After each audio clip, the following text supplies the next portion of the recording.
शिरूर पोलिसांनी अवैध शस्त्रास्त्रांविरोधात मोठी कारवाई करत 2 सराईत गुन्हेगारांना अटक केली आहे. पोलीस निरीक्षक विनोद पाटील यांच्या मार्गदर्शनाखाली गुन्हे शोधक पथकानं ही धडक कारवाई केली. आरोपींकडून 3 गावठी बनावटीची पिस्तुले आणि 4 जिवंत कारतुसे जप्त करण्यात आली असून जप्त मालाची किंमत सुमारे ₹1,24,000 आहे. गोपनीय माहितीच्या आधारे न्हावरे ते तळेगाव ढमढेरे रोडवरील बसस्टॉप परिसरात पोलिसांनी सापळा रचला.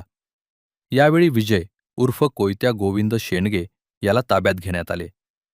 त्याच्या झडतीत 1 गावठी पिस्तूल आणि 2 जिवंत कारतुसे आढळून आली. चौकशीदरम्यान त्यानं ही शस्त्र बापू कोंडिबा पारखे याच्याकडून घेतल्याची कबुली दिली.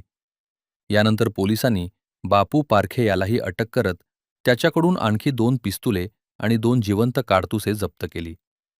पोलीस अधीक्षक संदीप सिंह गिल्ल, अप्पर पोलीस अधीक्षक डॉक्टर शुभम कुमार आणि उपविभागीय पोलीस अधिकारी प्रशांत धोले यांच्या मार्गदर्शनाखाली ही कारवाई करण्यात आली. या धडक कारवाईमुळे शिरूर तालुक्यातील गुन्हेगारांमध्ये खळबळ उडाली असून गुन्हेगारांचे धाबे दणाणले आहेत.